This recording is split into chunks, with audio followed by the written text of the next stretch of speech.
There is something quietly happening in your home right now. Not in the walls, not in the furniture, not in anything you can point to or touch.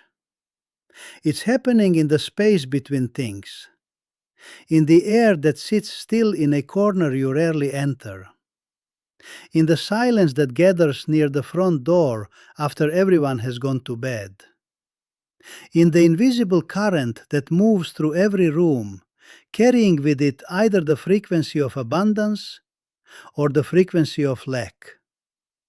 And most people never feel it, never question it. They wake up, they work, they try, they hustle. And they wonder why, despite everything they pour out, the return always feels smaller than the effort. I want you to sit with that for a moment. Not with guilt, not with frustration, just with honest curiosity. Because what if the issue was never your effort? What if it was never your intelligence, your work ethic, your worth? What if the thing standing between you and the abundance that is genuinely meant for you was something you could hold between two fingers? Something small, dark, ancient. Something that has been sitting in your kitchen cabinet this whole time. Stay with me through this entire teaching, because somewhere in the middle of what I'm about to share, something is going to land differently than you expect.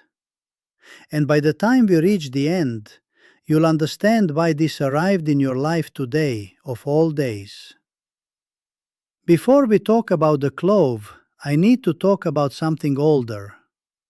Something that the ancient teachers carried long before they ever wrote a single word down. There is a principle that has appeared in every serious spiritual tradition on this earth, in the wisdom of the Eastern monasteries, in the teachings of the indigenous elders of the Americas, in the quiet philosophies passed from father to son in villages that no longer exist. It shows up in different languages, different rituals, different symbols, but the core of it is always the same. Your home is not just a structure, it is a living field. It breathes what you breathe. It holds what you felt inside its walls for years, the arguments, the grief, the fear, but also the laughter, the prayers, the moments of quiet grace. Every emotion that has moved through a space leaves a trace, an energetic residue, and over time those traces layer on top of each other like sediment at the bottom of a river. Invisible from the surface, but powerful enough to determine what flows and what doesn't. Now here is where most people stop listening, because the mind says, that sounds too abstract. But think about this. Have you ever walked into a home and felt immediately at ease before anyone said a word to you? Before you sat down, before you were offered anything, before you even knew the people who lived there? You just felt welcomed, light, safe. And have you walked into another space, maybe a place that looked perfectly fine on the outside, and felt an unease you couldn't name, a heaviness that settled on your shoulders the moment you crossed the threshold? You weren't imagining that. That was you perceiving the energetic field of that space. Your body, which is itself a field of frequency, was reading the invisible environment the way a compass reads north. This is not metaphor. This is something the ancient masters understood with precision. And it's the foundation of everything I'm going to share with you today. If this teaching is already stirring something in you, if part of you recognizes what I'm describing, I want to invite you to subscribe to this channel right now. Every week, we go deeper into these teachings, into energy, protection, prosperity, and the invisible forces that shape the life you are living. Hit the bell, join this community, because the next teaching may be exactly what someone you love needs to hear. Now, the clove. I want you to understand what this small, dark, humble spice actually carries before I tell you where to place it. The clove, what the ancients simply called the nail of life, is one of the most energetically dense natural substances that exists on this earth. Its vibrational frequency has been measured and documented, and it registers among the highest of any plant-based element. Higher than lavender, higher than rose, higher than most things you would think to associate with spiritual power. But its frequency isn't just high, it's directional. Clove doesn't simply radiate energy outward the way some plants do. It draws, it pulls, it creates a kind of spiritual magnetism in whatever space it inhabits. The old spice traders who crossed entire oceans for it weren't just chasing flavor. They were, on some intuitive level, chasing that pull, that living magnetic presence that clove carries wherever it goes. Healers in ancient India used it in ceremonies of restoration, not just physical healing, but the healing of disrupted energy fields. In parts of Africa, clove was placed at the thresholds of homes not as decoration but as guardianship. In indigenous traditions closer to home, the burning of certain spices, clove among them, was understood as a way of realigning the invisible current of a space. These weren't superstitions, these were observations, accumulated over centuries by people who paid attention to what most of us have been taught to ignore. And what they observed again and again was this. When clove was placed with intention in specific positions within a living space, the energy of that space shifted. Heaviness lifted. Stagnation broke open. And the things people had been trying to draw into their lives, prosperity, health, opportunity, peace, began arriving with less resistance. Not because of magic, because of alignment. Let me tell you about the spot that almost no one considers. Most people who have heard about using clove in the home place it near their front door. That is not wrong. The entrance is important.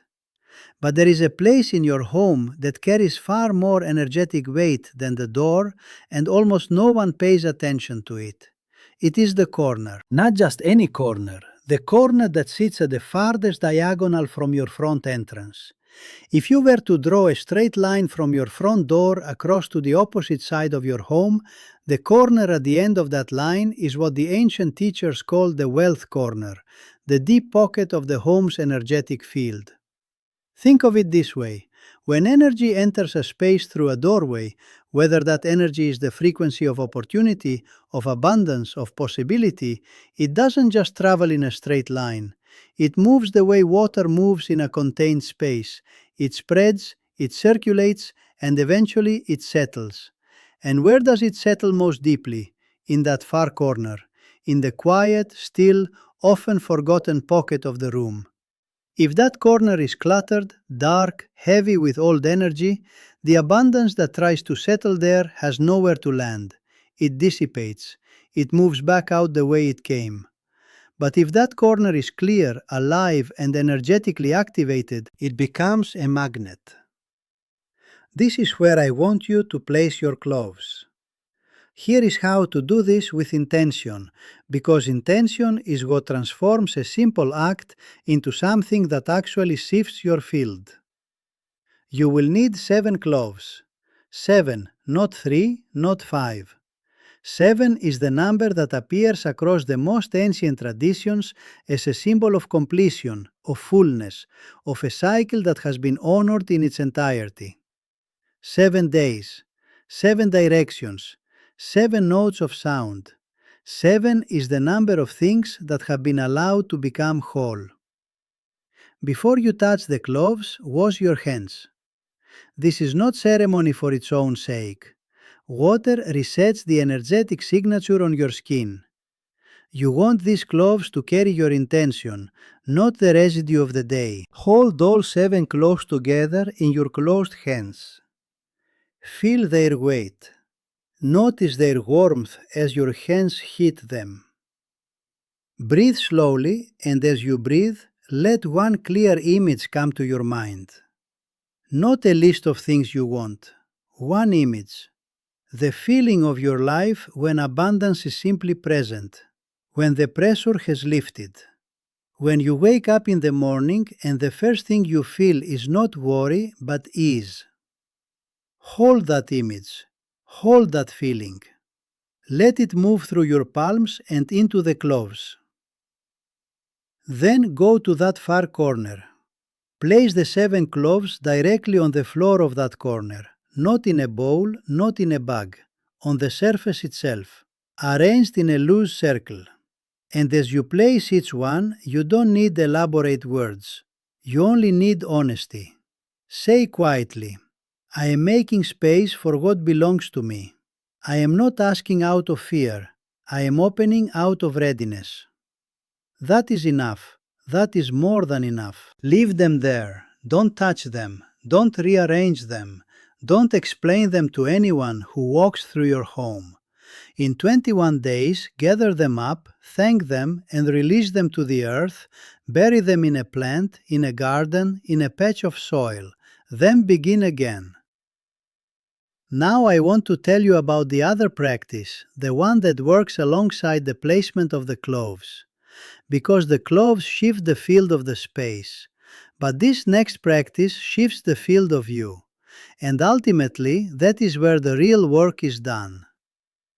There was a teacher I read about once, a man who had spent the better part of his life studying what he called the energetics of receiving. Not just financial receiving, but the deep capacity that some people carry to allow good things in, and the invisible wall that most people don't know they've built against it. He said something that stayed with me. He said, most people are excellent at working toward abundance. Almost no one knows how to be still in its presence. Think about what happens when something good comes into your life, a small windfall, an unexpected opportunity, a moment of ease after a long stretch of difficulty. What do you do with it? If you are like most people, especially those who have spent years in cycles of struggle, your nervous system doesn't know how to rest in that good thing. It immediately looks for the catch. It braces for the moment when it gets taken away. It whispers, "This can't last." And that whisper, that subtle, almost unconscious bracing, is itself a frequency of distrust. And abundance, which is a living thing, which moves toward openness the way water moves downhill, can feel that frequency. It doesn't judge you for it, it simply moves away from it. So the practice I want to give you is not a ritual with objects, it is a practice of stillness. Once a day. It can be for 2 minutes. It can be for 10. I want you to sit somewhere quiet in your home, not meditating, not visualizing, not doing anything spiritual in the formal sense, just sitting. And in that sitting, I want you to ask your body one question, not your mind, your body. Ask, am I open right now? And then listen, not for words, for sensation. Does your chest feel tight? Do your shoulders carry something they don't need to hold? Is there a contraction somewhere, a holding, that you've been carrying so long you've forgotten it isn't you? That is where the work is, because every contraction in the body is a contraction in the field. Every place you are closed, unconsciously guarded, braced against disappointment, that is a place where the current of abundance cannot move freely. You don't have to fix it all at once. You don't have to understand where it came from. You just have to notice it. And in noticing it, breathe into it. Gently, without force, just presence. This is what the ancient healers meant when they spoke of opening the channels. They weren't speaking metaphorically, they were describing exactly this, the slow, patient work of releasing the places in yourself that have been held closed by years of difficulty, loss, and the quiet grief of hopes that didn't arrive on time. The cloves work on your space. This practice works on you. Together, they do something that neither could do alone. If what you're hearing right now feels like it was placed in your path for a reason, if there is a part of you that knows something is shifting, write in the comments right now the single word that represents what you most want to call into your life. Prosperity, peace, health, love, freedom. Write your word.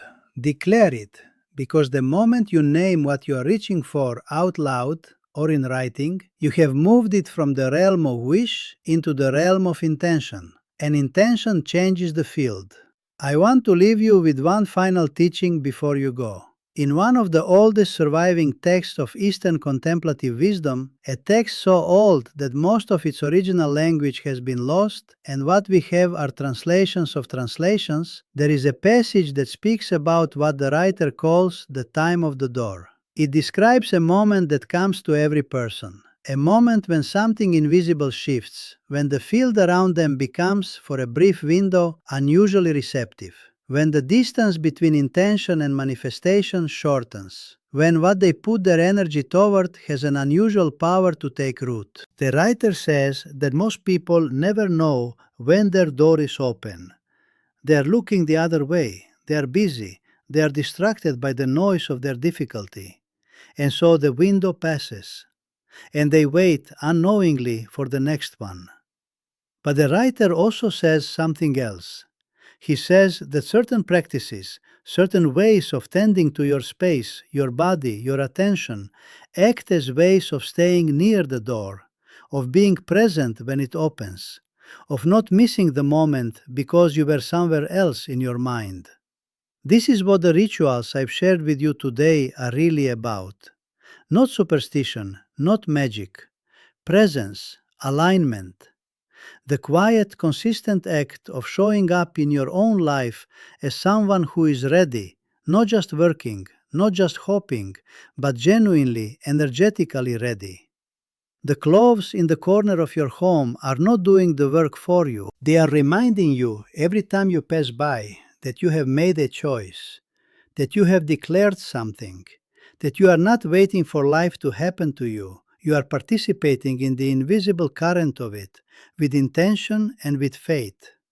That reminder alone carries more power than most people realize, because we become what we consistently orient ourselves toward.